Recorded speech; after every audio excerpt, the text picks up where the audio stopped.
কেন্দ্রীয় নির্বাচন পরিচালনা কমিটির প্রধান সমন্বয়ক বিএনপি চেয়ারম্যানের উপদেষ্টা জনাব ইসমাইল জহিরুল্লাহ ভাইকে ধন্যবাদ জানাচ্ছি, জোবায়ের বাবু ভাইকে আমাদের নির্বাচন পরিচালনা কমিটির সম্মানিত সদস্য, যিনি এবং যার টিম অক্লান্ত পরিশ্রম করে আজকের থিম সংটা তৈরি করেছেন।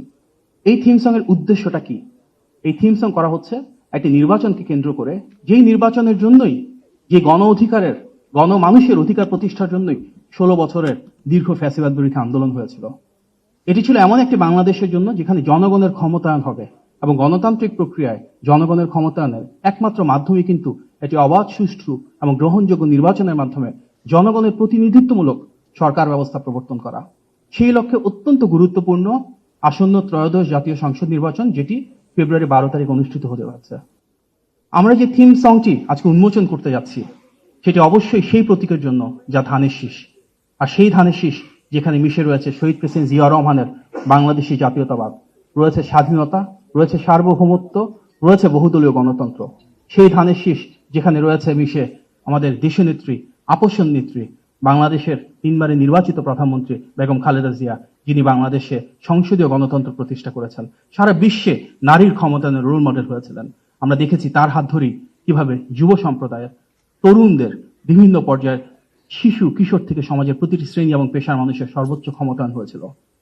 আসন্ন নির্বাচনে ইনশাল্লাহ বিএনপি যখন বিজয়ী হবে, তাহলে আমাদের দলের চেয়ারম্যান জনাব তারেক রহমানের নেতৃত্বে আমরা সেই বাংলাদেশে গড়ে তুলব, যেখানে বিএনপির যে ঐতিহ্য রয়েছে সেটিকে ধারণ করে আবারও আমরা একটি স্বচ্ছ এবং জবাবদিহিমূলক রাষ্ট্র ব্যবস্থা গড়ে তুলব, যেই রাষ্ট্র ব্যবস্থায় প্রতিটি মানুষের অধিকার এবং স্বাধীনতা সুনিশ্চিত হবে, যেটি বাংলাদেশি জাতীয়তাবাদ।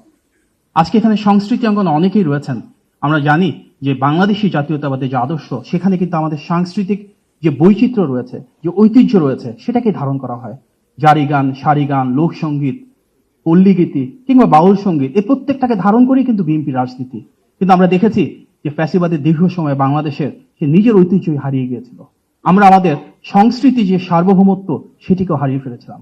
তাই তো বিএনপির যে স্লোগান সবার আগে বাংলাদেশ, তার অর্থ আমরা আমাদের প্রতিটি ক্ষেত্রে, সংস্কৃতির ক্ষেত্রে, আমাদের আত্মপ্রকাশের ক্ষেত্রে, আত্মমর্যাদার ক্ষেত্রে স্বনির্ভর থাকতে চাই। আমাদের নিজেদের দেশকে সবচাইতে আগে, সবচাইতে বেশি প্রাধান্য দিতে চাই। আগামীর বাংলাদেশ ইনশাল্লাহ সেটি যেখানে জনগণের ক্ষমতায়ন হবে। আগামীর বাংলাদেশ হবে সেটি যেখানে আমাদের নেতা, স্বাধীনতার ঘোষক শহীদ প্রেসিডেন্ট জিয়াউর রহমানের আদর্শ পূর্ণ স্তম্ভিত হবে। সেই বাংলাদেশ যেখানে দেশনেত্রী বেগম খালেদা জিয়ার যে আদর্শ, সেটিকে ধারণ করে আমরা আমাদের নেতা জনাব তারেক রহমানের নেতৃত্বে সমৃদ্ধ, স্বনির্ভর বাংলাদেশ গড়ে তুলব। প্রতিটি সেক্টরে ওনার যে সুনির্দিষ্ট, সুবিস্তৃত পরিকল্পনা রয়েছে, ইনশাআল্লাহ ধানের শীষে বিজয়ের মাধ্যমে সেটি আমরা সবাই মিলে কাঁধে কাঁধ মিলে বাস্তবায়ন করব। গণতন্ত্রকামী প্রতিটি ব্যক্তি, প্রতিষ্ঠান এবং রাজনৈতিক দল মিলেই আমরা গড়ে তুলব আগামীর বাংলাদেশ। আপনার সবাইকে অনেক ধন্যবাদ। আসসালামু আলাইকুম।